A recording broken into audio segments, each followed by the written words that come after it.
one. Let's do it. Let's go. Man, how was them ahi tuna steaks, brother? I saw you was throwing down. Yo, it was the hit of the barbecue, man. I gotta make it for you, bro. It was fire, man. Fire. Them things was chunky. I'm like, God dang, it's yeah, man. Mike went to the he went all out with that one. Hey, like simple marinade, man. It's a little soy sauce, a little salt and pepper, man. Just let that marinate for about 24 hours. Throw it on the grill, sear it on both ends. You're good to go. For sure. All right. Well, hey, man. Don't forget to clock in. If you don't know what that means, just like, comment, subscribe, hit that notification bell. Let's get this show started. Here we go. Great Pharaoh, the gift of Troy is a fabulous fabric from the land of the 5 rivers.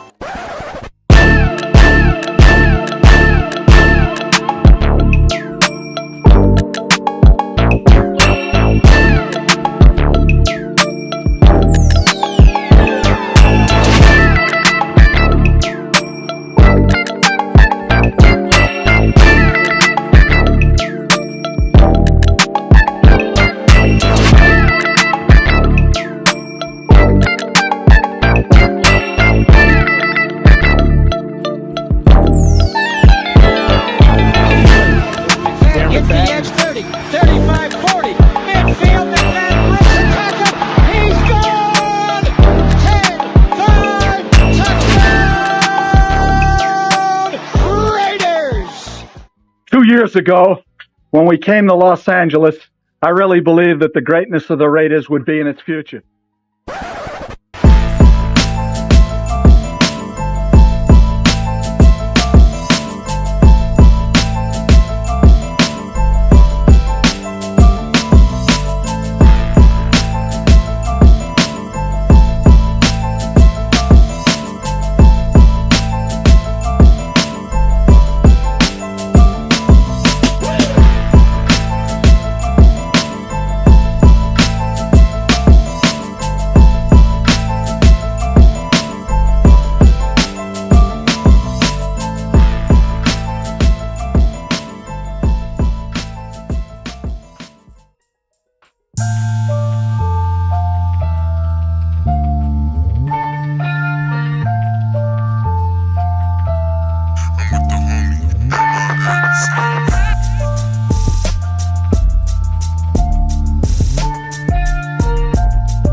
One of them hits now. Heard back from Earth, we just shot a few of my ships down. It's safe to say I'm totally pissed. Wow, my cloaking devices just malfunction. Guess it's time for a sit down. This is the problem I got with humans, mostly the common man. Constantly fucking with energy they don't understand. Always thinking they got the upper hand. The G-forces from my maneuvers can snap your spine like a rubber band. I shouldn't waste my time, they ain't half as nice. Put a Red Bull in your coffin so your ghost can have wings in the afterlife. Let's rock and roll like a belly dancer's rhinestone. It was my idea to shake the pineal gland like a pine cone. My thoughts create hurricanes, tornadoes, and cyclones. A punch for me is like an avalanche of granite and limestone. You live here, but now this is my home. I neuralize both your retinas, you wake up staring at the screen of your iPhone. Confused by the light plus the high tone. And now we connected from the microchip I placed next to your thigh bone. It's hard to understand cause your mind blown, but I gotta cut communication. Your government just scrambled they spy drones. That voice is speaking Sumerian, the oldest language in human history. I can't explain it. We back, y'all. What's going on? Get it. Let's get it. Man, it's that time, man. It's that time for that collab, man. You already know, man. The familiar faces, man. We got Big Mike Raider, we got the Severe Raider, and myself, Pharaoh NFL. What's going on? Make sure to clock in. Mike, you got to remind me. Let the people know what do they do in your channel, man. Instead of you gotta like the thumb, hit the sub, and share with your folks. You got to do it, man. Big Mike Raider in the building. Let's go. There you go, man. You're the man, man. Hey, look, what's going on with everybody, man? How was the weekend? I know we before we started the show, you talking about that you was barbecuing your ass off, man. I seen the pictures, man. We was cooking, bro. Yeah, we did our thing, bro. Little celebration. Had some cigars at the end of the night. It was good, man. It was a good weekend. Okay. That's cool. Man. Yeah, man. I was telling Big Mike, man, he need to do like his slogan says, man, and share with his folks, bro. He need to share with his folks, bro. Man. You feel me? Yeah. I got you, man. Mine was super laid back, man. Super laid back. Just with the fam, doing the whole family thing, man. Kicking back, getting ready for this Raider stuff, man. Basically, man. Yes, sir. Facts, man. It's always good to get that extra day off. I'm not gonna lie, man. Yeah. You know what I mean? We went live, but by the way, this is we trying to be consistent, man. I feel like we haven't missed the Monday. Me and Severe haven't missed the Monday, so we still made it happen. And we ain't gonna miss this week with Big Mike too as well. And we're still trying to figure out a name, man. Shout out 50-50. We need something for this week. Just a friendly reminder. Let us know in the comments. Let us know in the chat, man. What should we call this collab, man? What should we call this show, man? We're trying to figure it out. We got some names, but we want to hear from y'all, man. We want to incorporate everybody else into what we are going to be calling this show because we've been doing this consistently.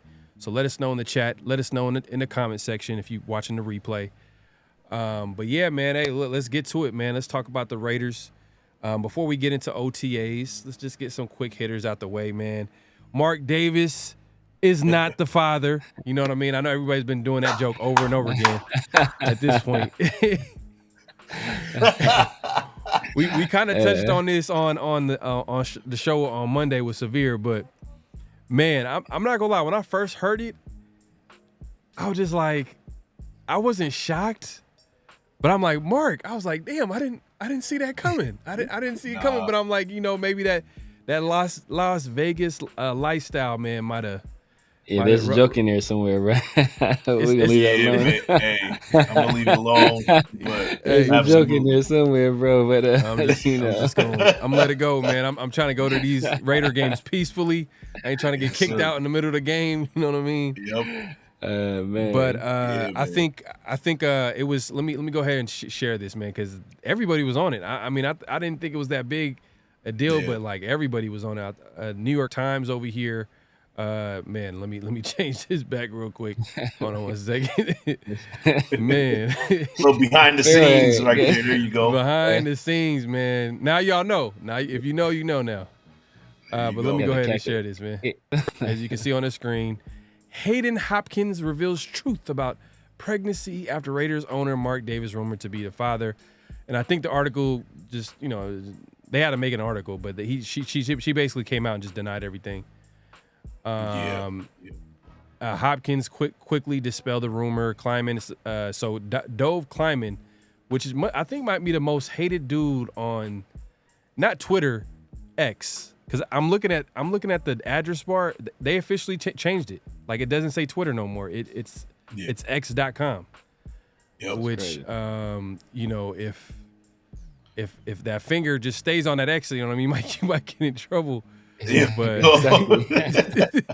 you make sure you just tap it real quick if you in a public place. Just delete your browser history and search history, man, and you'll be all right. Hey man, Mike knows the drill, man. Mike knows the drill. Man, look at these guys know, crazy. Man. But reports of Mark Davis being the father of my child are wildly untrue. Hopkins wrote on X, I was pictured sitting next to him at a game in 2022. Have endured false rumors of a romantic relationship since. I was just the guest sitting in the owner's box with our friends. Now I could take this as like, you know what? I ain't trying to put my business out there, but I could believe it, maybe, possibly. Maybe Mark tried, but nothing really materialized. Who knows? You know what I mean? At the end of the day, the future Prince of Darkness. I don't know what you would call. I don't know what would you call it if Mark Davis had a son or even daughter. Man. You know what I mean? Like, yeah. But he's not gonna be a father. I mean, at least to her, at least everything was untrue. But it was a fun couple of days though. It was a fun couple of days. We were just thinking about like all the scenarios and how funny that was gonna be because. I was looking, I was gonna do a joke. I was gonna like actually post something, and I was trying to find a little kid with the Mark haircut.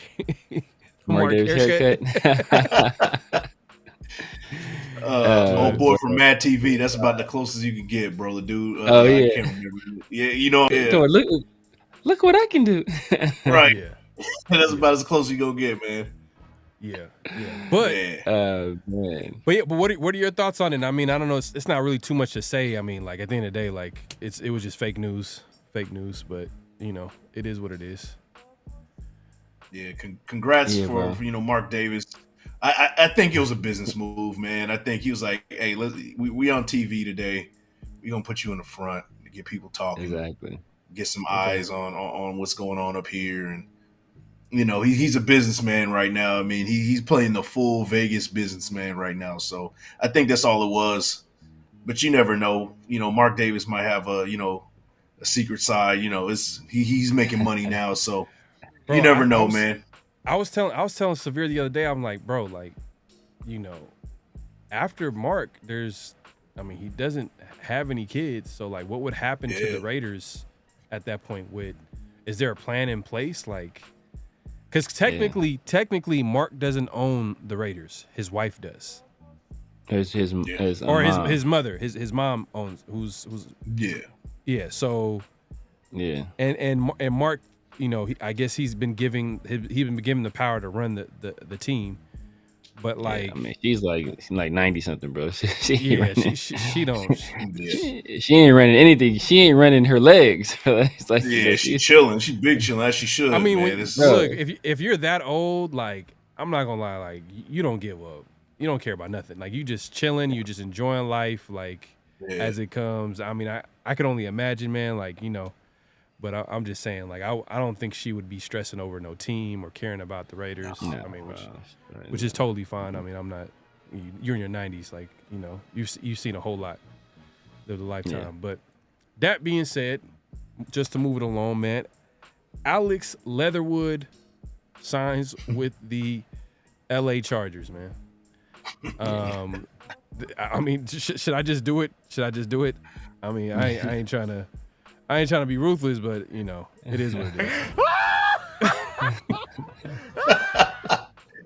I thought you was gonna play a Price is Right music. I got you, bro. I got you. That's a fail, man. I'm actually not joking, y'all, man. He really did sign. He's the Chargers really signed him. Now, that being said, like I'm not joking. They really signed him, but it's. Alex Leatherwood, it was never a question of talent. It was just more a question of, can he figure out the game and can he clean up his mistakes? But we've been waiting way too long for it. I mean, what are your thoughts, Severe, on the Alex Leatherwood sign with the Chargers? You think it's going to do anything? You think he's going to change somehow, some way? Jim Harbaugh is going to do whatever ritual before the game that he likes to do with quarterbacks. He's gonna give him the confidence. But get Alex Leatherwood some khakis and like, nah, man. I don't think that's gonna change life for him, man. He likely won't even make the team. As you said before, it was never a question about talent with Leatherwood. It's always a question about desire and want to. Like I think I looked at it. I think I look, and like people make a big fuss of these off season or these like postseason awards in college. Leatherwood won the Outland Trophy when he was in college. He won the KC Block Award for the best lineman in SEC, but did none of that mean a dang on thing when he got to the league. He had like one of the highest RAS scores of all time too for offensive lineman. I think it was like a 9.8 out of 10, something wild like that. But if you don't play the game correctly, and if you don't have that desire and that dog in you, man, it's not gonna matter much. So it's gonna be a situation where that's going to bear itself out pretty early on, I'm sure. And Jim Harbaugh he's old school, so he ain't gonna go for none of that. So if he ain't putting forth that necessary effort, he won't get him up out of there quick. Yeah. I mean, it's a late offseason signing. I don't think it's gonna be anything big unless he makes a good impression on the new coaching staff, new team, new situation. You never know, but. Man, it's just funny. I mean, I think, Mike, you probably seen the same thing, and I was just dying off this first comment. Yeah. Man, he's the fuck is this? What is this? That about sums it up, man. Yeah, basically. And that's funny coming from Clip Nation 74, man. I mean, even a Clipper fan, when you get heat from a Clipper fan, that's a big problem. Man, Clip Nation 74, man. The joke's right itself. Man. But that being said, let's move it along, man. Like I said, it's gonna be quick hits. In this case, Nate Hobbs this week. I mean, we can make this a weekly segment because Max Crosby, salute to him. He's giving us, Raiders content. He's talking to the team. He's giving the team a voice. And this week, Nate Hobbs was able to talk to the crew over there at Rush Podcast. Shout out to them. What did y'all think of the podcast? I mean, Mike, did you get a chance to check it out? I mean, I don't know if you I caught a little bit of it, and what I took from it for the most part was this defense is locked in, bro. Like this whole everybody on that team, everybody that's coming up on this, getting interviewed, even on offense, they just seem locked in already. One thing that I am concerned about a little bit, and we'll get into it like with OTAs and stuff, is that can they keep that energy sustained over the entire season? Because it seems like they're going at it 100 miles per hour. Their demeanor, their energy, the way they speak is real aggressive. It's showing that they're willing to win. They want to go all out and make it happen. I just hope that they're not burning themselves out in this situation. But from what they're saying, even Nate Hobbs, even when the way he's talking, man, and kind of where he came from, kind of, got out of the mud with, from where he is to where he is now, from where he was to where he is now, it's definitely motivating. And we got a lot of guys like that. So, hopefully that translates to wins down the regular season. Yeah, I hope so too. I mean, I think and we'll get a chance to probably talk about it. And that's pretty much, and we'll talk about the OTAs and stuff like that. I think we'll focus mostly on what the coaches said, but I think that's pretty much what we're getting from the players overall. Like they're pretty excited. That the number one thing I'm hearing is like the energy in the building, the team being locked in, the players are locked in. So that's good to hear. I mean, but it's OTAs, but it's good to hear that they're whatever we've seen on that football field to finish out the season and how we felt about AP being the coach and coaching the guys and how they were playing hard for them. It just feels like they're just transferring that to the offseason right now. But I mean, Nate Hobbs, we were joking around earlier, man. Like, I mean, he's not like the best dude to interview. I mean, I don't know. He's not the most articulate dude. Because there's moment of times where I'm like, are you high? Like, are you you know what I'm saying? Like, because he couldn't remember like the names of certain people, like, and it was just, there were certain moments where I was just like, man. And you could tell Max was just laughing at every moment because they were asking him a question. He'd just be like, and it'd just be like, dead air. You know what I mean? Like, it was just moments like that. But it was some good moments. I think one of the moments that I liked, they were talking about like who they would pick up for a basketball game. And, you know, they did have a comment about, you know, Tyree Wilson's name did come up. Tyrese Wilson's name did come up. And it, not positively. Like, they weren't picking up for a basketball game. But hey, real quick, man, real quick. Yeah. Who if you had to compare Tyree Wilson to a basketball player, who would you pick? I mean, I wouldn't know. I mean, because he's super long. I mean, he's what is he about 6'7", 6'6"? Yeah, but he's got that wingspan.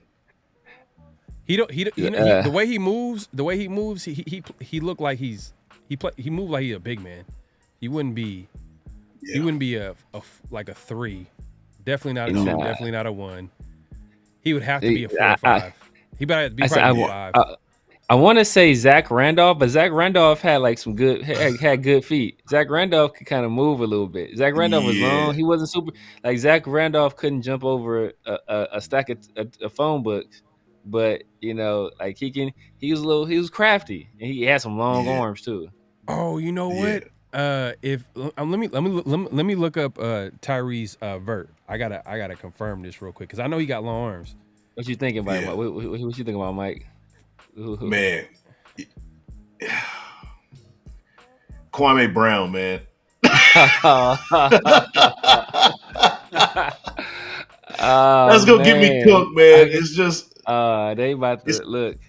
Yeah, I mean, look, you about to be called a hater, Mike.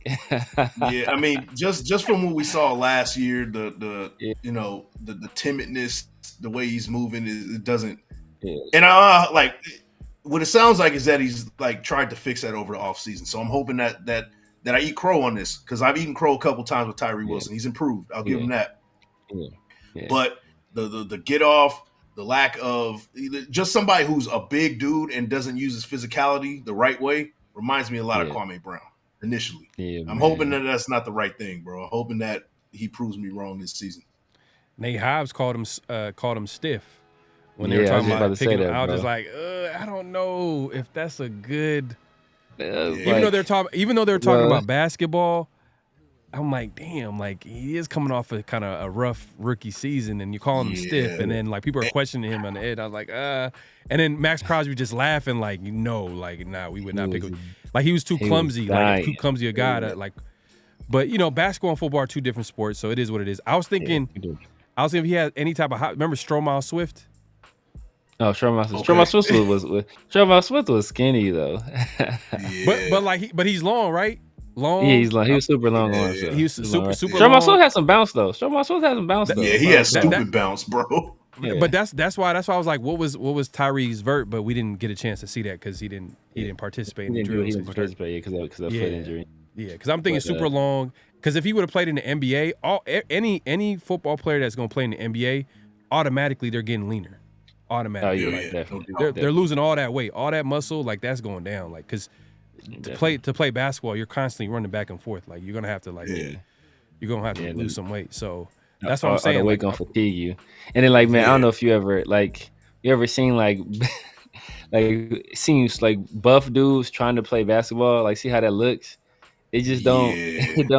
It don't look right. It looks strange. Like watch like real mechanical basketball. Yeah, bro. It just like it's real strange looking, man. But, man. Like the Nate Hobbs has some. It's not like smooth or fluid. It just doesn't look right, bro. You can just like this game's not meant for you.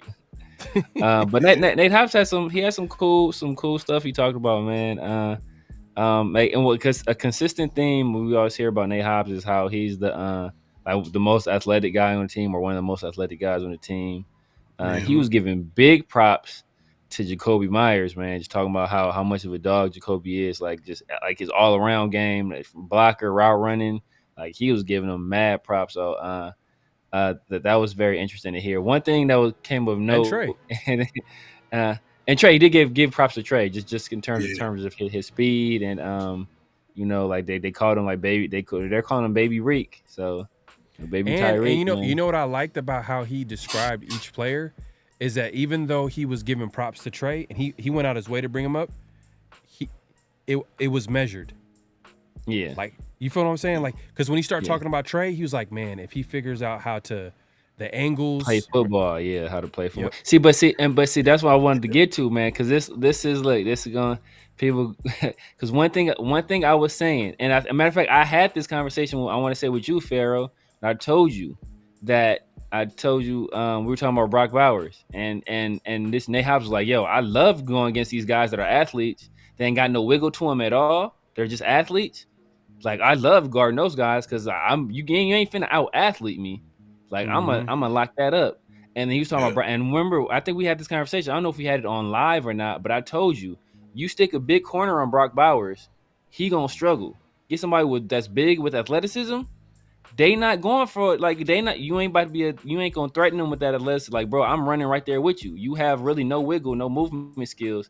So until he starts figuring that stuff out, like I said straight up, like a guy like Nate Hobbs is gonna lock Brock Bowers up day one, just because you're not gonna out athlete him, and that's what he was doing a lot of times. You putting these smaller corners on him, you try to put a linebacker on him or a safety, like he's out athleting these guys. Get to the league. You getting guys like Nate Hobbs, like coming. You get a guy like Jesse Bates coming down, defending you. You're not finna out athlete You're not out athleting these people. So it's your game got to go to another level, and that's where that technical aspect of things comes in, where it's like, okay, yeah. The thing is, my pushback is I don't think he's that bad of a player skill wise. Like you're making it seem like he's like. He has no wiggle to him. Like Vernon Davis coming out. Like when Vernon came out, it was a little. You know what I mean? He has no wiggle to him at all, bro. No wiggle. Like watch him run a route. Watch him try to run like a sophisticated. Watch him try to run like a in, or like he can run like he can run stuff where if he doesn't have to put his foot in the ground or shift his weight, he's good.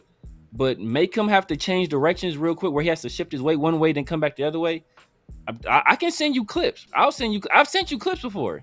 I can send you clips, bro. He's not good. That's not his game. But the good thing about Brock right now, like he plays that tight end position. He's not playing that wide receiver position. So anything you get out of Brock out of that tight end position is a plus because he's going against for the most part. If everything works out the way that offense is supposed to work out next year, he's gonna be going against what? Linebackers, safeties, or nickel corner. That's my point. Like big nickel corners. And then that means Zamir White better be eating them. Yo, I will say this. With a lot of tight ends, they don't have that separation speed to get open. But what coaches need to do is scheme those guys open. So that's what it's going to be. That's really what I'm waiting for. We could talk all day about whether or not Brock Bowers has the wiggle or not. It's going to be on the offensive coordinator to get him open, and that's what I'm waiting for. Now, the wiggle, the athleticism, using some extra moves, that's something that he's going to have to learn. But that initial hey, can we get this guy open and break him free when he gets the ball in his hand? That's really what I'm looking at this point of the early stages of his career. And that's a good thing too. That's how Georgia used him. Like that's Georgia. You get the ball in his hands, and he's a freak of nature. You get the ball in his hands, he's a tank with like Corvette speed. Like he's fast. It's hard to tackle. But it's like I said, it's that aspect of scheming him open to get him the ball early. That's why you heard from OTAs, like they're putting them in H-back, they're handing them the ball. They're had the tunnel screens, they're doing tight end screens, they're doing well, I don't know if they're doing tunnel screens and they haven't been that specific. That's all stuff they were doing at Georgia. Tunnel screens, like tight end screens, all that kind of stuff they were doing with them, because once you get the ball in his hands, that's when the light bulb clicks on and it's okay, like, can you tackle me? And nobody in SEC was able to tackle him. Well, the good thing is that you guys make good points. Good thing is he's a versatile weapon, so they're going to be able to use him in a lot of different ways. But like Big Mike said, it's going to be on Luke Getsy, the offensive coordinator, to figure that out. But the fact that he can hurt you in a lot of different ways is going to help him early on. Even if, let's say, there's going to be a little learning curve on developing a better skill set and maybe running routes and stuff like that. Which, come on, not everybody's going to be perfect coming into the league. But the fact that he's versatile enough he could hurt you in a lot of different ways if the offensive coordinator develops a scheme to utilize his skill set, then that's only going to be a good thing. It's going to be a plus. But yeah, man, we have plenty of time to talk about Brock Bowers because I know some people have made some comments. We'll wait till later in the show to address that. But let's get you mentioned OTAs, man. Second week of OTAs that's open to the media. And man, so we heard some good things, some questionable things. We'll be able to talk about them real quick. And let's see if I could pull this up right here. Let's start with this right here. So this is the second. So Wednesday, I think last Tuesday was the first day the media had access to the OTAs. They started last week on Monday. This week, obviously, they had OTAs, I believe, on Tuesday. I don't know if Monday. Yeah. They might have. I don't know. Did they have OTAs on Monday, or they had? Did they have an off day? They're off Monday. Yeah. All right. Yeah. So it's 20. They started back up yesterday and then today as well. Okay. Or Tuesday and Wednesday. Okay. Well, 12 players, 12 Raiders weren't there to see to practice on voluntary OTAs. Devontae Adams, Jackson Power Johnson, maybe they're just trying to play it safe with him because we heard that he was there last Tuesday until he got hurt. Colton Miller, I know a lot of people have been talking about Colton, and obviously he had like shoulder issues last season, but he wasn't there. Michael Gallup, Jalen Guyton, a lot of these guys here, Matthew Butler, Nesta Jade Silvera, Marquand McCall, you know what I mean? A lot of these guys, to be honest with you, you would hope that they should be on they should be on the football field. So if they're not there, it's probably for good reasons, or they're possibly hurt. But guys like Devontae Adams and Colton Miller and Jackson Powers Johnson, they don't have to be out there.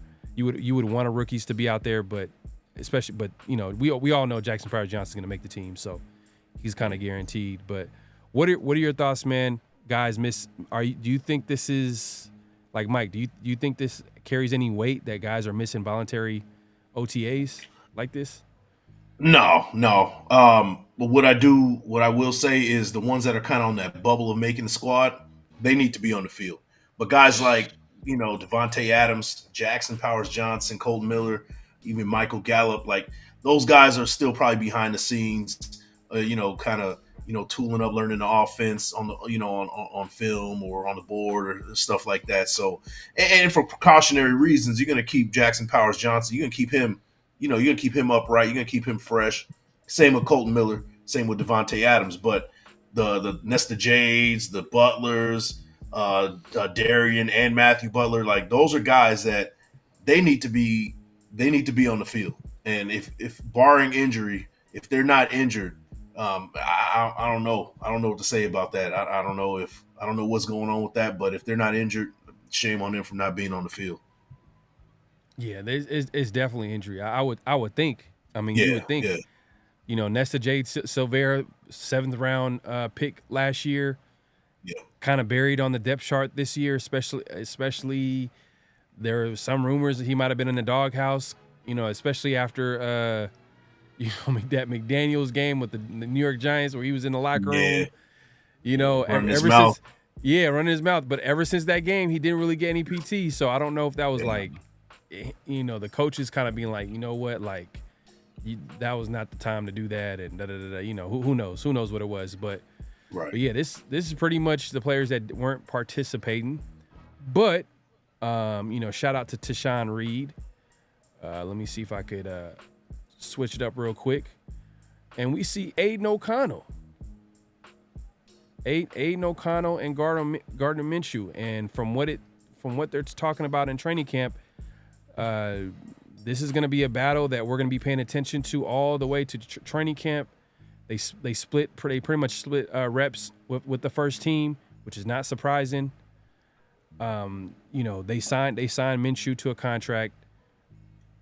AOC has the blessing from AP because he's earned the right to take the first snap in OTAs, but now they're right into the now they're going to be, and I think that's Anthony Brown doing right a cabbage there. patch. They should have cut that fool with me. Like, get your. Hey man, that'd be hella funny. We found out that Anthony Brown got cut due to the cabbage patch dance. Or cabbage patch. But was any surprise though from this man to hear that severe, like to hear that they're splitting first team reps in OTAs or?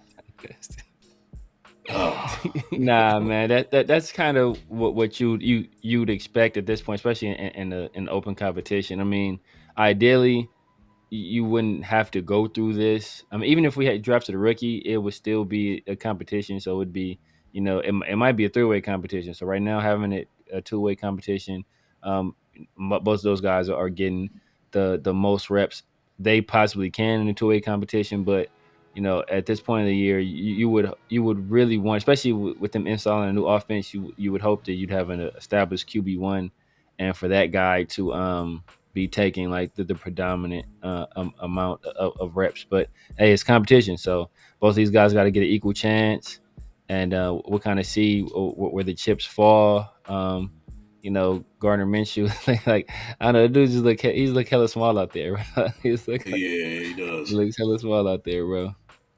Yeah, but according to Sean Reed, man, defense had a great day, or had a good day at least. I mean, Mike, are you concerned that the defense right now is sound like they're kind of dominating the offense, or is this something that is to be expected? That's to be expected early on, man. I mean, defense, it's at the basic level. First off, they're in year 3 under a system, so a lot of it is like, kind of they know like the back of their hand type of deal.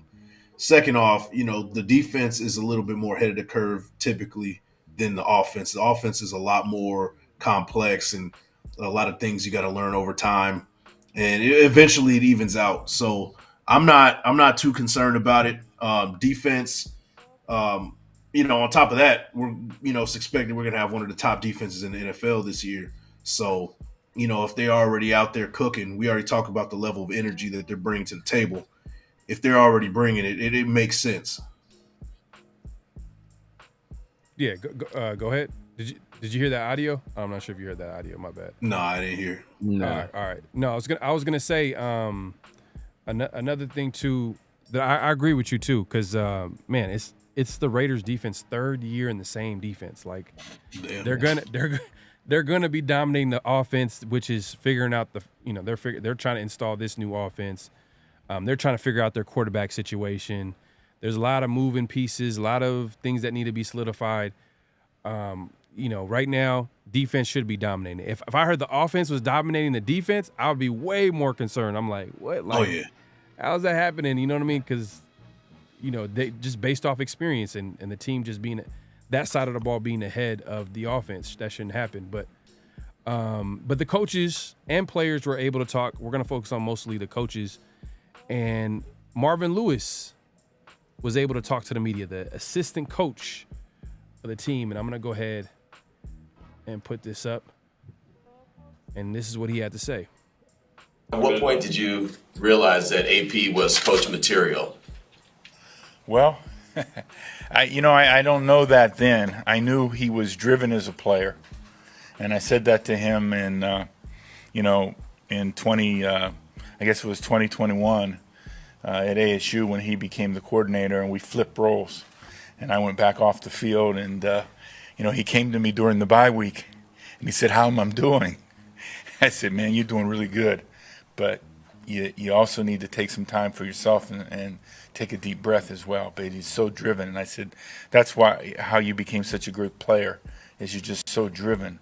And he also, I think based on how things happened in the fall and so forth, once he took over and reaching out to Coach Coughlin, reaching out to myself and the people that he had come in and be around, and just so he could bounce ideas off of, he's not, stuck on himself that way, he wants to hear other people's point of views and so forth that way, and that's good. But he has a great direction himself, as a leader.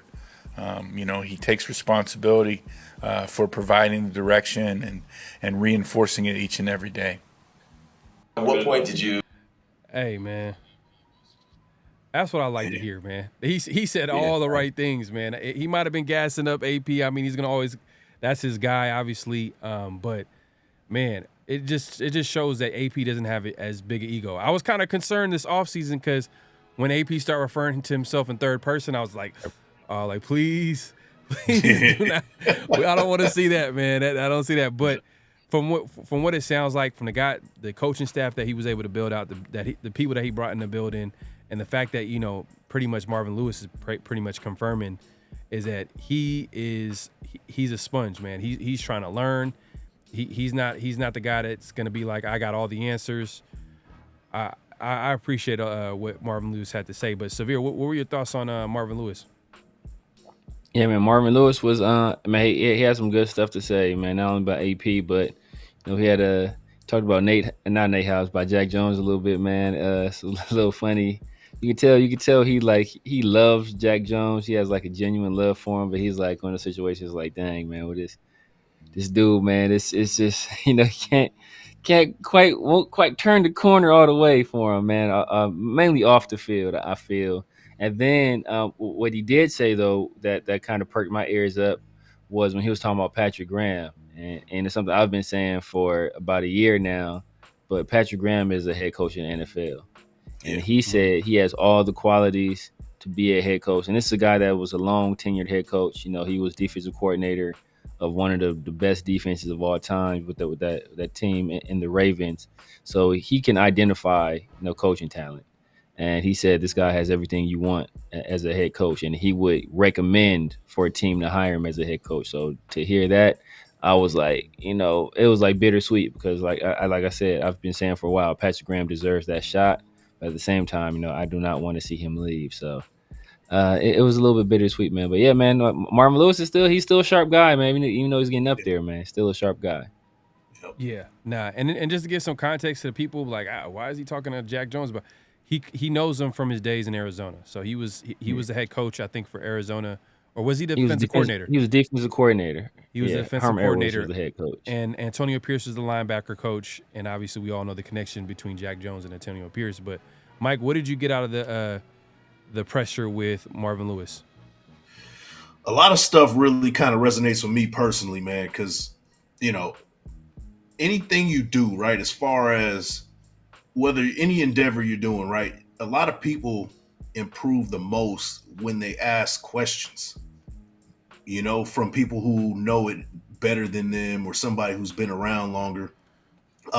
That's what I commend the most about Antonio Pierce, is that throughout his career, he went up to the right people and was like, how am I doing? What do I need to do to improve? Can I get some pointers? He found guys like Marvin Lewis, Tom Coughlin, those kind of guys to really sharpen him up and get him to this point, and not really getting too, like he said, really far into himself, like a previous guy we had a head coach. I feel like at certain points you hit a wall and you need help, you need help to improve, to be a better at whatever you're doing, right? But Antonio Pierce seems like the type that he's going to sit back and be like, all right, well, I don't have all the answers right now. Let me go to my guys. Let me go to the people who've been around and cut their teeth for dozens of years in this league. And what did they do in this situation? That's what I really like about this coaching staff, is that we got an inexperienced guy, a head coach, but he has the most experience around him, probably amongst anybody in the NFL. We just made a point that even Patrick Graham should be a head coach. He even has Patrick Graham that he can kind of go to and be like, all right, what are you looking at? What can we do? Like that kind of ability to have that, and that kind of ability to kind of sit back and be like, all right, what can I do to improve? What can I do to make this team better? Man, that says a lot. And I think because of that, I think he's going to be very successful, man. I'm excited to see what he does for the next couple of years. Yeah, no, facts, 100%. But Marvin Lewis wasn't the only coach that the Raiders had for the presser. They also had QB coach Bo Scangrello. I don't know if I'm pronouncing that correctly. And let me go ahead and play a little snippet from the presser. Let me go ahead a bit if y'all could. So do you think, maybe something a little overlooked with Aiden is his arm strength, is his arm talent, maybe a little undervalued in those areas, too much focus on mobility and maybe the things he's not blessed with, and maybe it's overlooked his arm talent? Yeah, from what I've seen, he's exceptionally accurate. Like, I don't say that lightly. Like, everyone has traits and there are strengths and weaknesses to every quarterback in this league, but he throws the ball where he needs it to go at a very high level. So that's exciting. It's important in this system.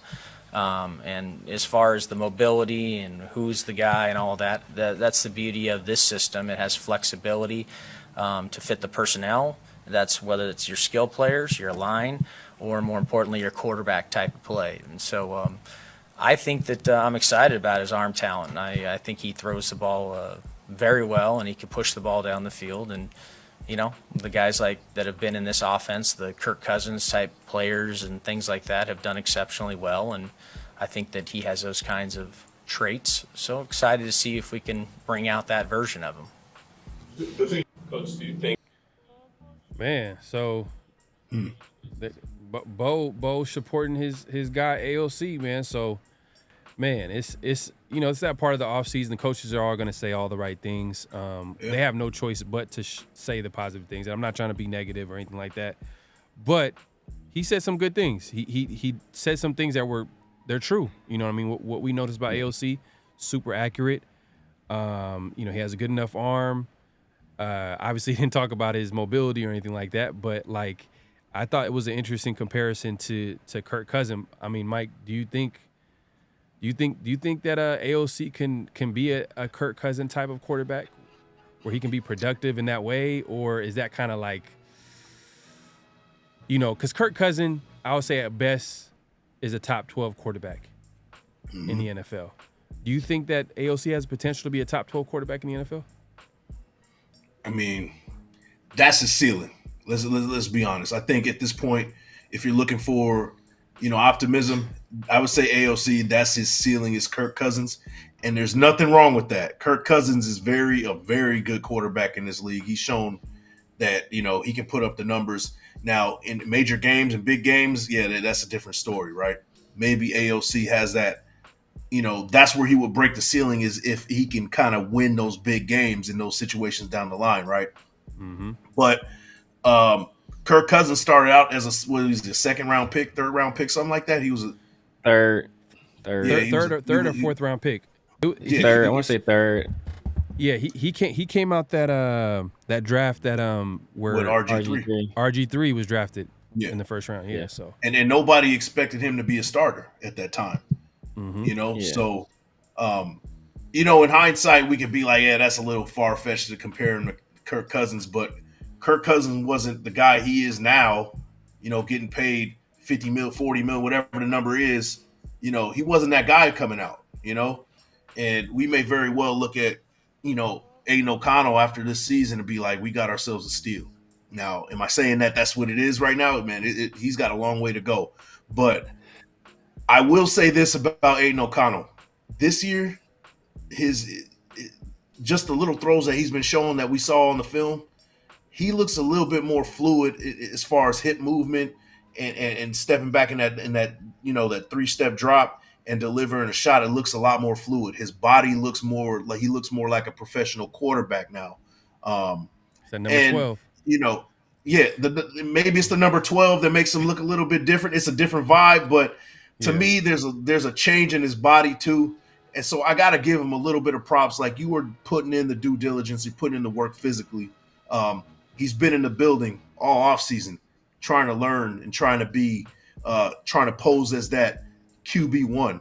And sometimes, you know, you fake it till you make it, you know, and it might be that type of situation where AOC might just make it, man. I got high hopes for him, man. Yeah, and it's interesting too, Severe, like, He didn't just talk about AOC. He also talked about Minshew too as well, and he talked about the other qualities that quarterbacks needs to have. And he made a point where, like, you know, when quarterbacks don't have the biggest arm, the most athletic, they have to have these other qualities. They need to know how to play that quarterback position. They got to be gritty and all that good stuff. Like, that being said, is that enough for Minshew to start over AOC? If AOC is showing some, if it's close, but, you know, obviously if Minshew he has all those qualities, you think it's enough for him to start for the Raiders? Yeah, man, I think the leadership qualities are underrated at the quarterback position. You want a guy that can command the huddle, you know, that can keep people in line, that when you know the bullets are flying, you have confidence in that guy just because of the type of energy he exudes in those moments, right? It's not just enough to have talent. I will say one thing about Rick Scangarello is, have you guys ever heard of the phrase like damning with faint praise?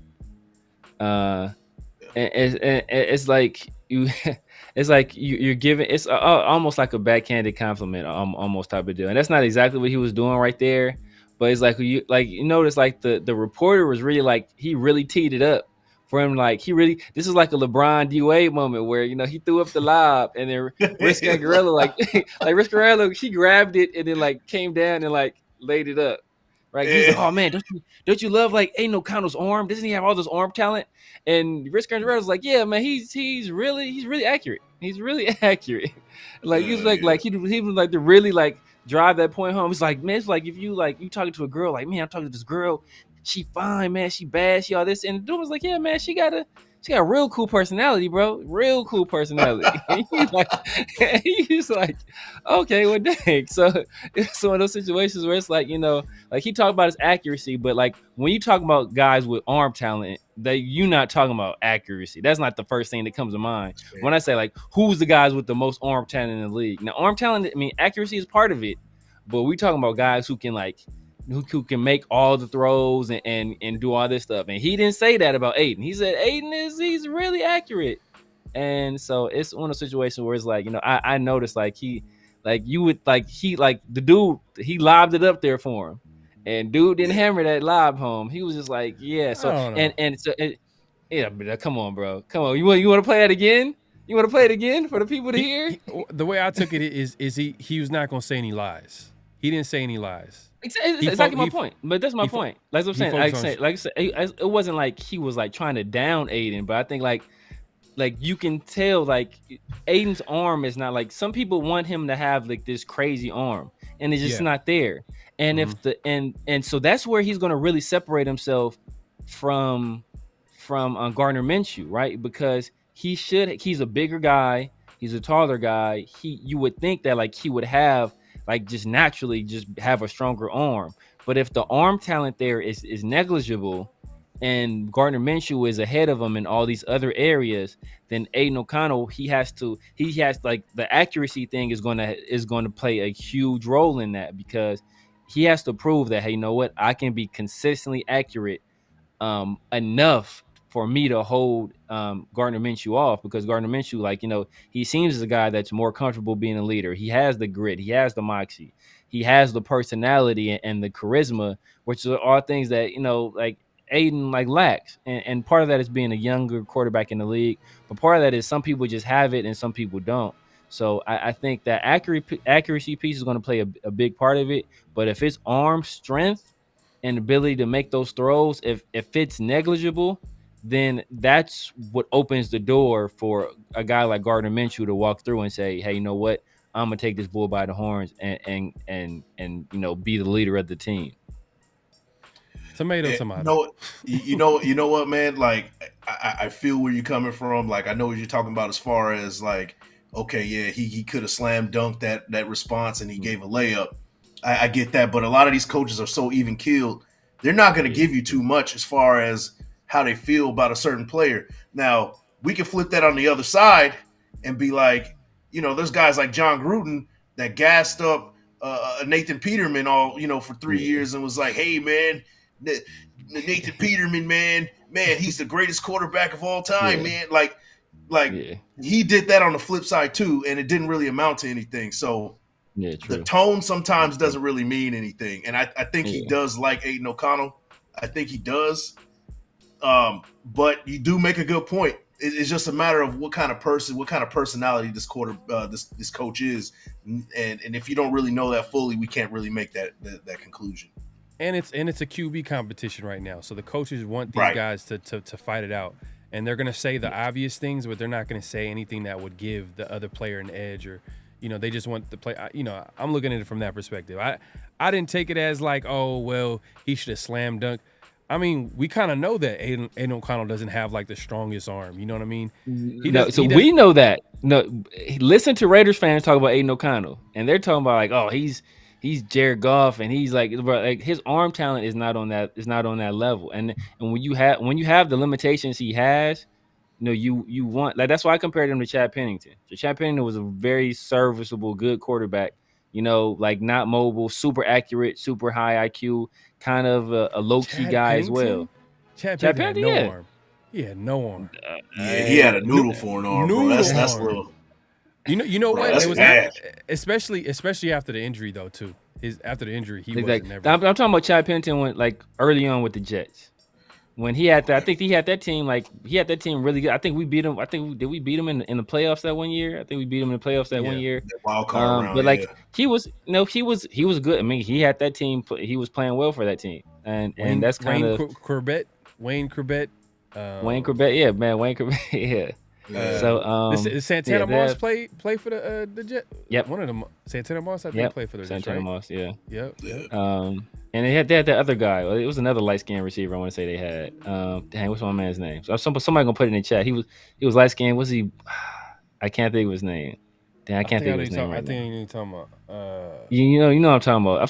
Somebody gonna throw it in the chat. But like, yeah. So it's like, like he was limited physically, but he was just so accurate and so like procedurally he was great. Like all this stuff, made the right reads, and he did all the quarterbacking stuff right. And I think that's where Aiden O'Connell has gonna have to lean into that kind of stuff, because he's obviously a very bright guy.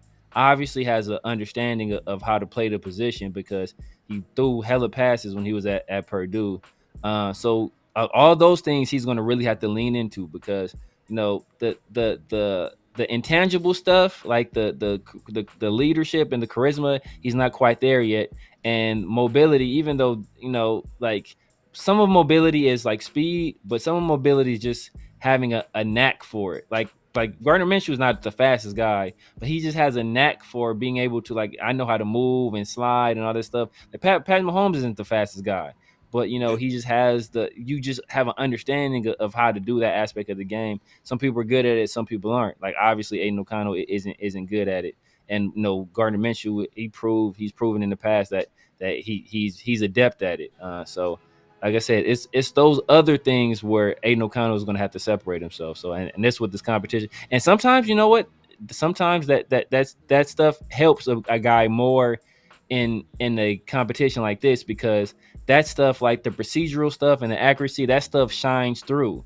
Like sometimes a guy that's like, hey, I'm moxie, I'm gritty, you can't really see that until like the bullets are actually flying in a regular season game. Yeah. So that could be part of the reason why, Gardner Minshew keeps getting overlooked in all these spots, because his skill set, his strengths, like that's not going to show up in the training camp or in the OTA. That's going to show up in actual games. Yeah. And so I think that's part of the reason why Aiden O'Connell, that could help give him an edge and help win him the starting quarterback job, at least early on. But just to piggyback off what Mike said and Severe, Severe's looking for a slam dunk. Mike is saying that some of these, a lot of coaches want to be even keeled. So let's move on to the tight end coach, Luke Steckel. He has some good things to say. And he was asked a lot of questions, but Michael Mayer's name came up, and I'm gonna go ahead and play this clip real quick. We talked to Michael Mayer last week, and he told us how excited and fired up he was to be here and be part of this. What have you seen from him in particular that gets you excited about what he could bring to this table? Oh, man. I mean, how much time you got? Mike Mayer has been outstanding. Like, I cannot say enough good things about Mike Mayer. His professional approach for a guy that's only in his second year, he's got me and everyone else fooled. I mean, the leadership he's shown in the room, the energy he brings every day. He's an incredible teammate. He's encouraging his fellow teammates, his fellow tight ends, the entire offense. I mean, I can't say enough good things. He's been absolutely outstanding. I had really high expectations because of his reputation as a player and as a person before I got here, and he's exceeded all of those. I mean, if there's a fan club, I'm the president of the Mike Mayer fan club. He's been outstanding. It's been a real pleasure being able to coach him because he's eager to learn. Mike's been outstanding. I'm happy to hear that he finds it simpler, and I don't know what previous offenses he's been in were like, but it's our job as coaches to make the complicated simple. So if it's feeling simple to him, hopefully that means us as a coaching staff are doing something right, but we're going to continue to build. Our installs calls are in the infancy stage right now. We're going to keep building on those, and there's a lot more of the playbook coming his way and coming all of our ways. But we got to get him processing all our guys. As faster they can process, the faster they can play. And I've already seen some of those steps being taken. So excited about the progress Mike's made and the entire tight end room. We talked to man. Complete opposite of what Bo Scangrillos did. But to be fair though, Michael Mayer and Brock Bowers' situation is completely different. Like these are guys that are going to be highly featured in the offense, like for hopefully for years to come. I mean, you could see it if it works out well. Like if we see Michael Mayer be productive, we see Brock Bowers be productive. These are guys under rookie contract, and then a lot of the other guys, their contracts are going to be, you know what I mean, either trade bait or, they're going to be gone. I don't want to say no names, Adams. You know what I'm saying? I'm not going to say any names, but yeah, no. Pitchfork's coming out for you right now, bro. The pitchforks is coming out. Hey man, until I see the Raiders figure out that $50 million a year contract. I don't know what, because he's going. If the Raiders, I believe, if they cut him or no, if they don't restructure, I think he's gonna be on the cap for like at least 40 to 50 million a year. If Devontae, I don't know what type of year Devontae has to have next year to make sense of that type of cap hit.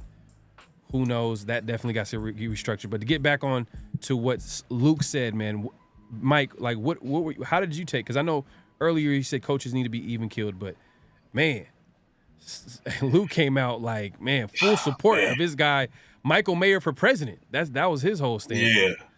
That was very John Gruden-ish right there. Like it was pretty close to Gruden right there. I like to hear it, man. I mean, like some coaches are going to be even killed. Some aren't going to ever praise you ever, right? And then there's coaches like him that are, they're going to go out there and just go full on and, full on endorse you for president. And I'm okay with that. I would just like for it to be a secret still, because everybody's got their eyes on Brock Bowers. Nobody's talking about Michael Mayer. And I want it to continue to be that way, because I want Michael Mayer to really go out there and surprise and shock the world, basically. Because everybody's talking about Bowers and what he's going to do, but nobody's talking about how great of a prospect Michael Mayer was last year when we picked him up. I see him having a bigger season than Brock Bowers, and he has the ability to do so. He's actually more well-rounded than a Brock Bowers. He plays the tight end position to the full ability. He was put feet to fire where he was run blocking and getting torched by Max Crosby. He learned that. He took his lumps. This year he's building on that, and you even seen in the press conferences where he has the swagger. His confidence is up. I want to see that translate to the field, but I don't want people to talk about it at the same time, because once we put on them pads, once week 1 hits, I want him to have a 100-yard game, and I want people to be like, we didn't see it coming. And for coach to be like, Michael Mayer for president, I'm like, dude, let's keep it down just a little bit, because people aren't talking about my man right now. Let's keep it that way. Yeah, man. But you know what? It just adds more to what I'm thinking once I heard Michael Mayer talk. Obviously, we know Michael Mayer is going to his second year.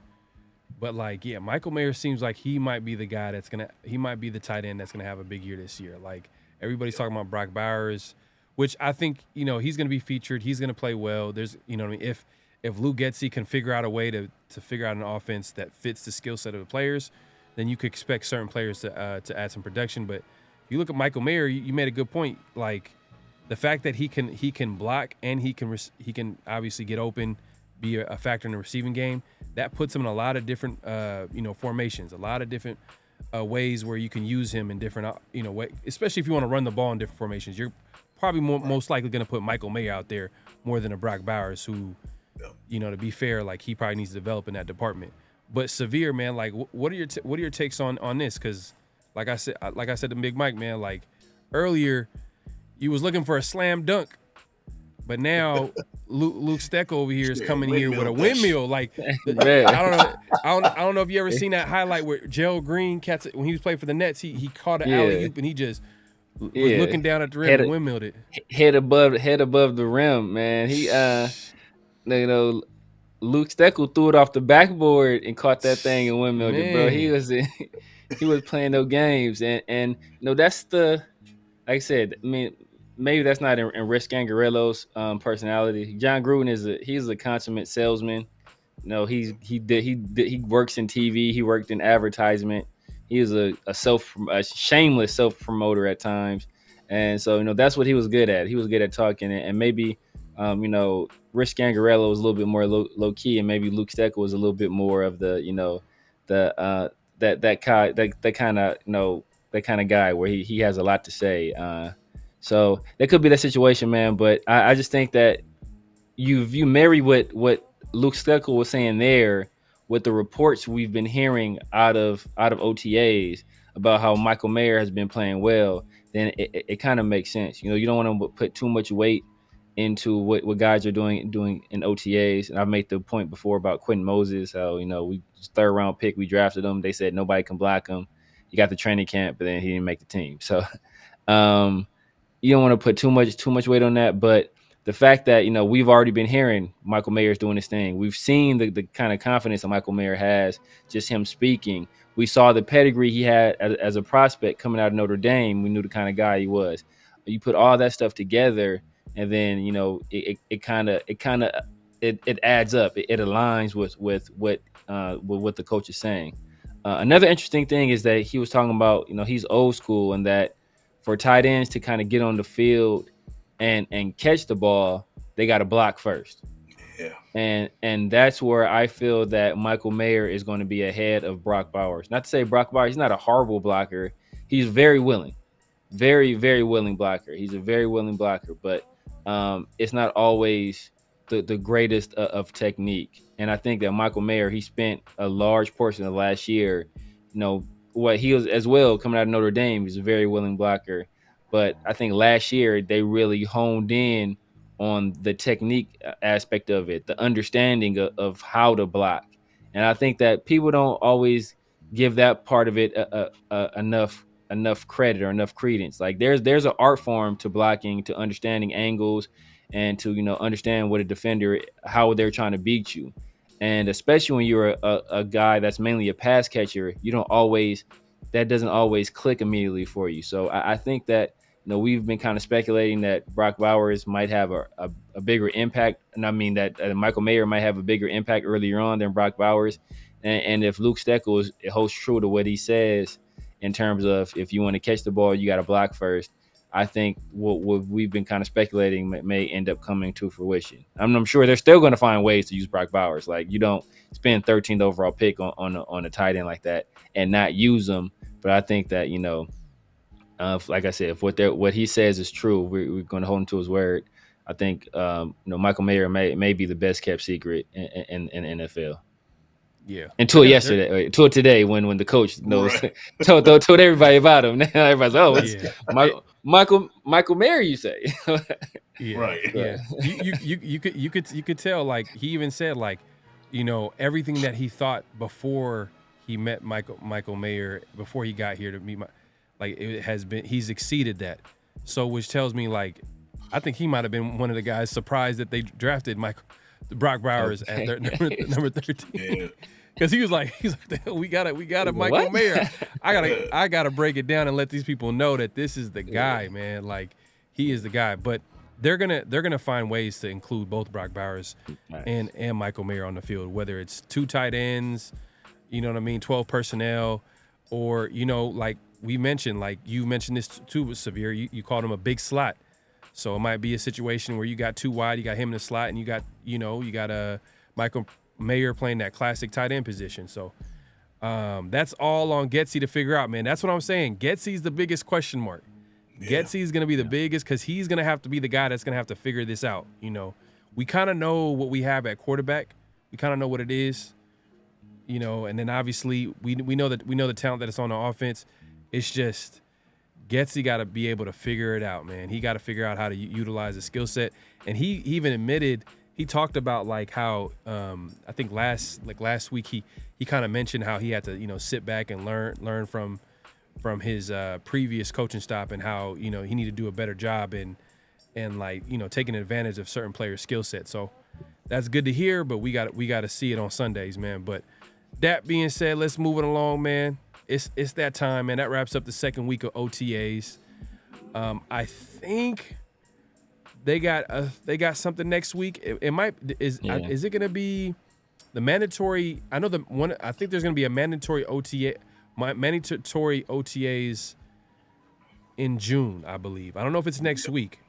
It's not next week. They're back. Like I want to say they're back the 3rd through the 6th, I believe. I believe that's when they return. I want to say the 3rd through the 6th, and then I don't remember when they return after that. But I know I want to say that the 3rd through the 6th. So we got the June 1st cuts coming up. Then they reconvene on the 3rd. I want to say. Yeah. I think so. So I think next week is going to be the last week of OTAs, voluntary OTAs, I believe. I believe so. Yeah. And then after that, at some point, they're going to have a mandatory one. So hopefully, that's kind of how we can gauge, like, all right, who's hurt, who's healthy, what's going on, is it a contract dispute? That's when all that stuff comes out. But June 1st is around the corner, so we'll probably talk about when the future show. We'll probably get into like what the Raiders can do, especially with all that money coming up, that $24 million. But yeah, that being said, let's move it along, man. It's our favorite time of the show, man. It's comments of the week. And it's back, man. It's back, and we here to get into it, man. And, people left some comments, and we need y'all to continue to leave comments. Don't worry.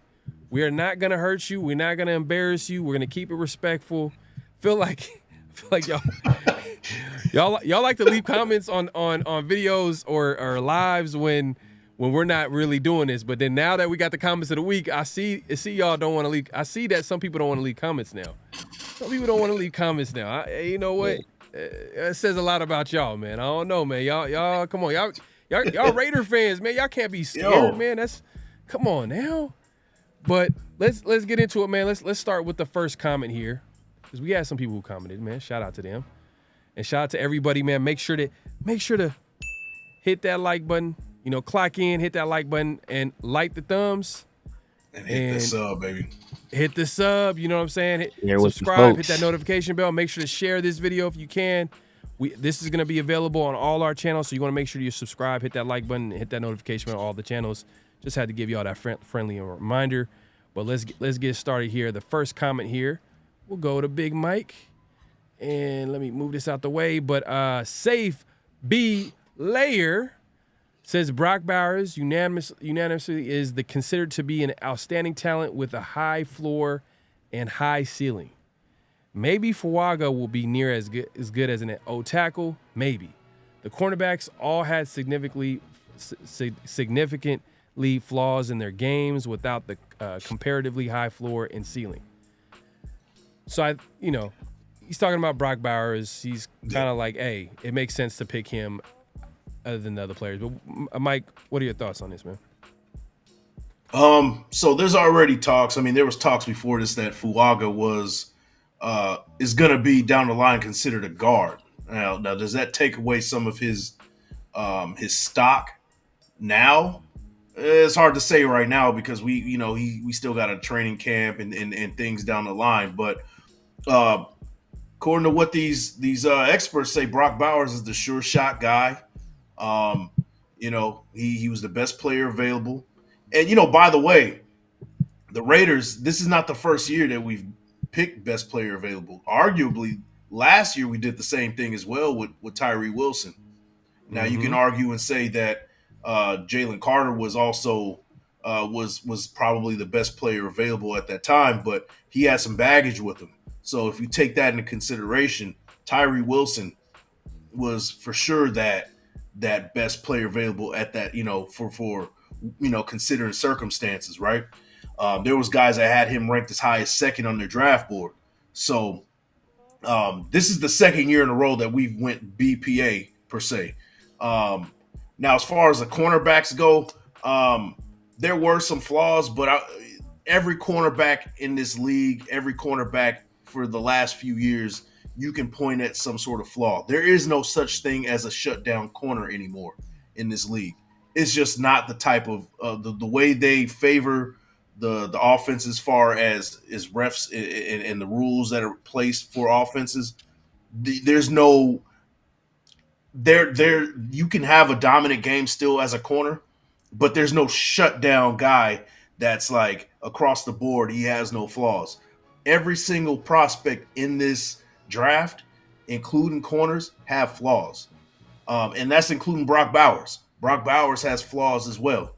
So I agree with what you're saying to an extent about Brock Bowers. He, outstanding talent, high floor, high ceiling.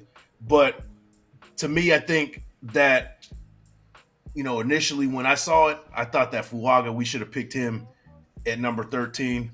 But there are people that are saying that, he's going to be a guard at some point. So if you take that into consideration, if that's something that you put any kind of high value into, then I think that maybe that Brock Bowers was the better move. But it's all up to you. But Safe Be Layered, thanks for the comment. You're the number one dude that's always commenting every week, and I appreciate it, man. Shout out to Safe Be Layered.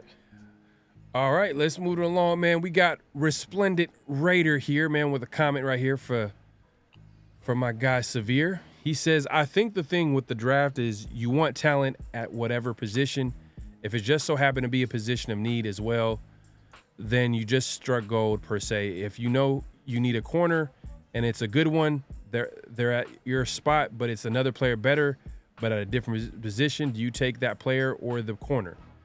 It's different ways to build rosters, in my opinion. Now, with all that being said, bust prospects does happen, and you want to minimize that as much as possible. Obviously, probably the two biggest busts in our franchise history was Robert High Stakes Gallery and Jamarcus Can't Get Right Russell. So this is for Severe, man. What are your thoughts, man?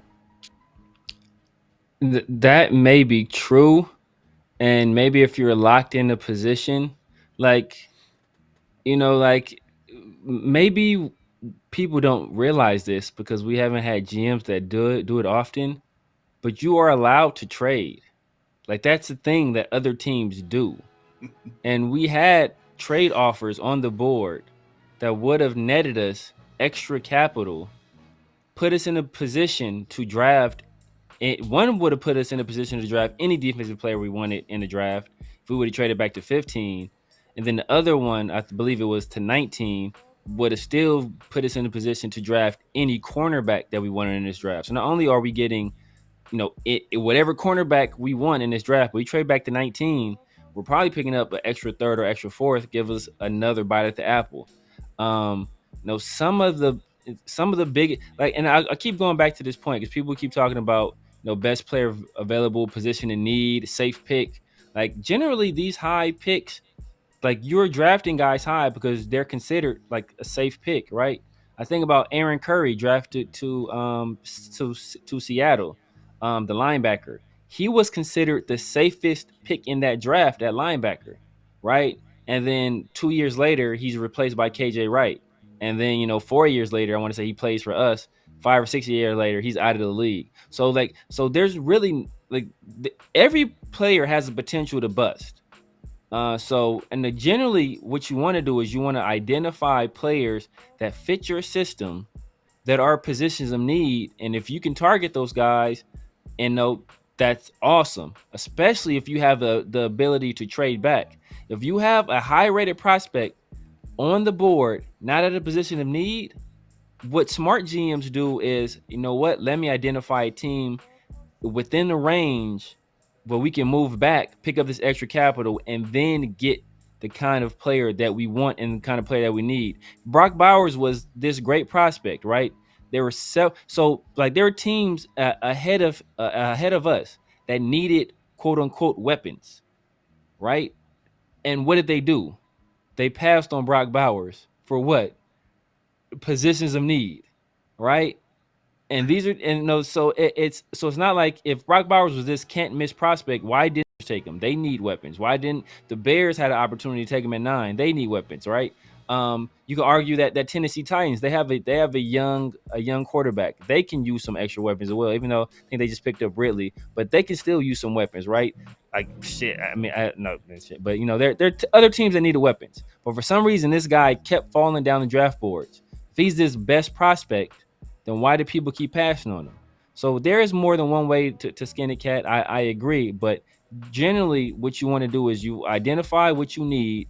If a high prospect falls to you that you don't need, you move back, get extra draft capital to either ammunition for trades or to give you extra bites at the apple to fill other holes on your team. Yeah, man. Appreciate the comment, Resplendent Raider. And I feel like everybody's talking about Brock Bowers right now. So you know, someone left a comment here for me as well. The Raider 1254, man, appreciate you, my guy, for leaving a comment. He says, so this is him just arguing for, you know, another guy that's supporting the Brock Bowers pick. I understand. I get it. When you got an offense that struggled to score points all year and you then add a Swiss Army knife of Bowers caliber, it's a win. We missed on a QB, which made adding a scoring machine to make up for our QB struggles a must need. I'd argue even more than cornerback or right tackle. We don't need AOC to be great. We just need him to be decent. I think he can. Bowers opens up the offense, which is absolutely a need. I get it. I get it, and I think that's the Raiders' plan is to basically have an offense because it was an easy move to make because then now in their mind is like, all right, we can't get the guy that we want at quarterback, which, you know, you can argue, did they really want to trade up? You know what I mean? I heard Telesco talk, but then when you look at Telesco's history, he's never really traded up for a guy. Even Herbert was a guy that fell on it, fell on his lap. You know what I mean? Like it wasn't. If it was Tua would have probably been the guy that he would have drafted there. But that being said, I agree. I think that's the Raiders. I think that's the Raiders' plan is to have an offense around quarterbacks that you might not think are as talented as the other quarterbacks in the NFL. But we've seen it work though. We've seen it work, and that's the hope. That's pretty much the Raiders' hope is for them to win games based off their defense, running the ball, and the fact that they have all these weapons on offense carrying the quarterback, so to speak. Like they're going to be. It's not like I don't think the Raiders are looking for AOC to carry the team. They're not going to be looking for Minshew to carry the team. They're going to be looking at him to manage the game, don't turn the ball over, and get the playmakers the ball. That's it. Keep it simple. Let them be the stars, and hopefully, you know what I mean, you don't turn the ball over, and it equals to winning football. So I agree with you. Now, that being said, I did say this last week, and I keep saying this, and it's probably the last time I'm going to say this, man. Look, if Bowers doesn't turn out to be, in my opinion, if he doesn't turn out to be an elite player at that tight end position, we're going to be looking back at this draft, and I don't think it's going to be enough to justify the pick if he's just a good player. And the only way you can justify it is everybody else is a bust, and then Bowers just was a good player. Then I'm gonna be like, oh damn, like everybody else is a bust.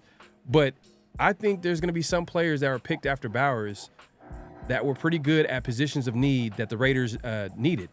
High value positions like corner, like offensive line. You know, we'll see how it shakes out. I'm hoping that Bowers is going to turn out to be a great player. And I think that's what a lot of people would leave in comments about. They're talking about Brock Bowers. They're trying to defend the pick. I get it. You know what I mean? I hope he's a great player.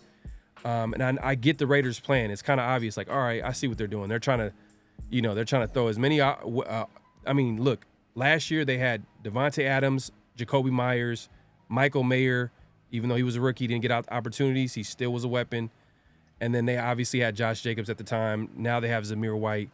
And now you throw in another guy and Brock Bowers. And you heard Nate Hobbs kind of mention Trey Tucker today. So, like, that's another shout out from a teammate, which he didn't have to do. He was talking about Devontae Adams. He wasn't asked to bring him up. He was like, man, hey, this guy Trey Tucker, because he has to practice against these guys. So he's like, man, this guy has it.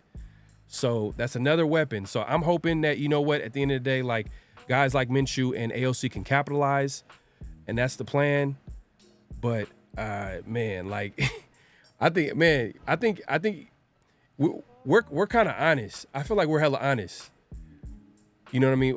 I think what I need to do, and this is gonna be crazy. I don't care, but I need to put something on the screen, something where it's like Homer Simpson, and it's like a little barometer. And every time someone says like a Homer comment, like a Homer comment, I'm gonna have to fill up the barometer, like, and it's going like, because sometimes, man, I'm a Raider fan, but at the same time, I like to keep it real. Like if I see a spade, I'm gonna call a spade at the end of the day. Like I'm not gonna say something is good or something's bad. I'm gonna give you my straight opinion. I understand Raider fans. This is the time of year that we're gonna be super positive, but hey, man, we're here to talk, man. We're here to have that conversation. So I appreciate the comment, the Raider 1254. I'm not disagreeing with you. I hope it all works out, but I believe you made this comment because we were talking about Bowers. I should speak for myself. I was talking about Bowers and how he can possibly, if he doesn't turn out to be as great as a player as we think he can become, then I'm not sure if it would justify the pick. That's just my opinion. But a lot of things can happen. If everybody else in the draft is trash, then Bowers becomes a good player. Then I'm gonna be moonwalking like Michael Jackson. I'm gonna be like, hey, you know what? I'm glad even though I said that he was supposed to be a great player in order to justify the pick, then all right, Bowers is gonna be the guy no matter what. But look, I hope it works out. Like I said, I appreciate the comments. That wraps up comments of the week, man. I appreciate everybody coming through. Make sure to hit that like button, hit that subscribe button. Before we head out, any last comments, any last things you guys want to say? Mike, let the people know where they can find you and what to look forward to and what's coming out. Big Mike Raider across the board, man. Whether it's X, it's IG, whether it's YouTube, whether it's farmersonly.com, whether it's Christian Mingle, you can find me at Big Mike Raider. Hey, and another thing, man, notable, the greatest number 13th pick overall in sports history was also Kobe Bryant. So, hey, I'm just saying maybe history repeats itself twice. I'm just being optimistic, though. I hope so too, man. I hope so too. But see, when I say that though, they're not gonna remember that. They're gonna be like, man, Pharaoh, you're just too negative, man. You and Severe just. You guys not making any sense. Brock Bowers is a great player. You know what I mean? And these guys, y'all probably didn't even watch Brock Bowers until we drafted him. Like y'all want, come on, man. Yeah. Like let's be honest here, man. But yeah, that being said, Severe, man, let the people know where they can find you, what to look forward to. Let them know, man. Yes, sir. Yes, sir. You can find me in St. Louis smoking on dubs. Man, y'all know what it is, man. It's the Severe Raider on YouTube, the Severe Raider on X, the Severe Raider on IG, the Severe Raider on Snapchat, on TikTok, all that good stuff, man. Yeah, and I did confirm we do have voluntary minicamp the 3rd through the 6th, and then mandatory minicamp June 11th through the 13th, man. So looking forward to that. But yeah, man, just looking forward to this offseason, man. Like I said, no, these guys are all Raiders, man. So even though we are critical of them, like I think people don't understand that. They're like, oh, you just hate just because I'm critical of somebody, like, doesn't mean I don't want them to succeed. Like I want, ideally, Aiden O'Connell turns into Tom Brady, or he's the MVP, as I've seen some people say he's going to be an MVP this next year. Ideally, Brock Bowers is, a gold jacket guy. He's a Hall of Famer. But like Farrah alluded to, bro, I have to call it how I see it, because if I don't, then that's not fair to myself. First of all, is I'm not being true to me, but then I'm not being true to y'all. And if this thing turns around and blows up in her face, like, why didn't anybody tell me? Like, well, yeah, I said something about it. So hey, the dude with the red hat told you about it, bro. Exactly, man. The dude with the hat everybody hates, man. And y'all know I wear this red hat because you guys say you hate it. Like, you guys tell me you hate this hat, so I wear it every single time just because of that. Yeah. And because red is my favorite color too, man. So that's my favorite color. I can't help it.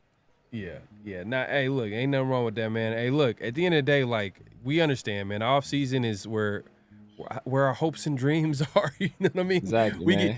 We get super positive. I'm a Raider fan as well. I grew up a Raider fan, so I know what it is, man. Like, this is where we kind of we build up our expectations of the team. We start thinking playoffs, the division, and da da da. But that's happened so many times where now I know, like, all right, you know what? Yeah, this not gonna work, man. It's not gonna be good enough. But I will say, I'm leaving room for me to be proven wrong. But you know, there's, like I've said, the most important position on the football field is questionable. Lou Getsy is a question mark, and you know, we could talk about the running game. You know, Zamir White, first time starting, that's a question mark. Now, if you guys disagree with what I'm saying, let me know in the comment section, and you'll be featured on Comments of the Week, man. And we'll give you a voice, man. We'll speak to those comments. Let us know in the chat. We appreciate everybody coming through. Make sure to like the thumb, clock in, hit that like button, hit that subscribe button, hit that notification bell, all that good stuff. We appreciate everybody coming through. Yeah, man. Hey, we're gonna be back here next week. We'll be talking about the third week of OTAs. Most importantly, I think the next time we'll be going live after the Today Show will be, you already know, man, every Monday's 50-50 show. And obviously next week on Thursday, y'all see us. We might have a name by then. You know what I mean? Let us know, man. Let us know in the comment section. Let us know in the chat. Let us know in the comment section, most importantly, too, because then we'll be able to, you know, find that comment and actually throw some of the names that you guys suggest as far as the name of the show that me, Severe, and Big Mike Raider are doing every week now. So let us know in the comment section. Just give us some ideas, man. I'm trying to, you know, what the final review. You know what I mean? We got the final review. Let us know, like, y'all think the nation's review. You know, like, hey, let us know, man. Like we're trying to figure out some names for the show. You know, it's a work in progress. We want it to be natural at the end of the day. I think Mike is writing some stuff down. He's trying to figure out some names right now as we speak. Mike in the lab right now. Shout out to Taino Raider with the Mark Davis's Pullout Kings. Mark Davis's Pullout Kings was a suggestion we heard. Knights of the Round Table we seen. You know, shout out to them. We threw that in the hat as well. The Silver and Black Session. You know what I mean? Like we got.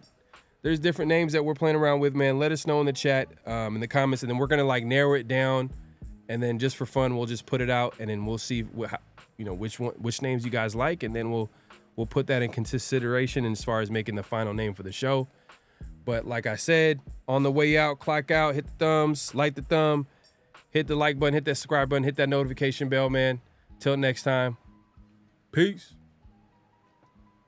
Just win, baby. Hello? You play to win the game. You don't play to just play it.